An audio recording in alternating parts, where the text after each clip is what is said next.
Hey everybody, so here's another video like many others out there about these kiddie fire alarms with the battery backup and the annoying chirping noise that everyone's become familiar with. I've watched 10 videos or more, different procedures. A couple of them I agree with, so when you do unplug it from the power supply and remove the battery, my model has one of these what's it called, pop-up doors to insert the battery, which actually I find is the defect in the design. I've seen a couple where they slide out in other videos that I've watched. I think that design is also faulty, and this fix that I'm going to show may help that. And of course, yeah, like you've seen in many videos, compressed air wherever you can get to it, try to clean it out.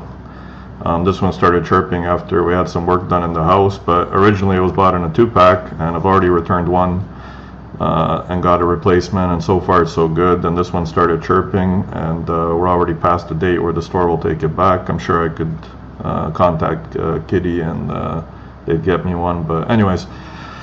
So what I ended up figuring out to finally solve the issue, if you look at this is the actual battery that came with it, so I eventually replaced it with an Energizer. I think any other better brand name would be the best way to go, but what I wanted to show is when the battery is inserted, it doesn't sit very snug. It has play, and if you look here, when you're closing the door, the pins on the inside where it has to make contact, there's nothing really in here pushing this battery upwards to create a good contact there.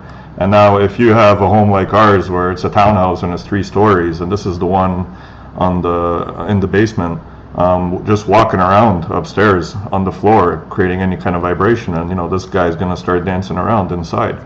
So I started thinking about it, and what I ended up doing with this battery, if you can see, I ended up starting to wrap it up with tape to build it up, especially on the back end, to kind of push it upwards to make better, contact. And I just used regular Scotch tape, so very simple. Started layering up the bottom of the battery. I did that a bunch of times, and then once you get it built up, and you got to test it really, like don't put too much obviously, so do a few layers, try it out. I ended up putting it on the sides too, and eventually I just kept doing it until I got it to the point where when I install it now, it's a bit more of a tight fit now to get it in, but like it still moves, but if I shake it I don't feel it jiggling, so all that walking around on the floor upstairs or anything else shouldn't kick it out of the way. And so yeah, but of course before you do this and you pull it off, definitely recommend when it's been disconnected from the main power to do the 20-second push the button, hold it for 20 seconds to discharge the thing completely from power with the battery removed. And then what I ended up doing, I hook up the power back first. It'll chirp, of course, because this battery's not in, and then I will close the door. And in my case, it's fixed something that I've been playing with for about 2 hours today, trying to get it to go away, watching different videos, different procedures, and it worked. So I hope this helps you guys out. Hey guys, so I forgot to add one more step when you're reinstalling it. So I've already put it back on and connected the power, the main power. Battery hasn't been pushed in yet. It's gonna obviously be chirping now every minute or so because of the battery not being in there.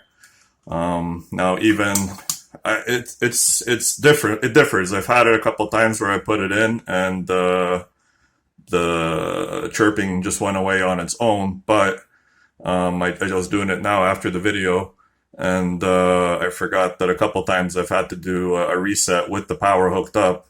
So basically, hold down the button to get the test mode going for all the alarms, or just the one alarm, however your setup is in the house. And then after that's done, because it goes into hush mode, you want to reset that hush mode, and then it should go into regular standby. And regular standby should be with the red light blinking I can't remember what the user manual said. I think it was anywhere from around 40 seconds to 60 every 40 or 60 seconds. So if it blinks and the green light's steady and the chirp is gone, then that's it. Problem solved.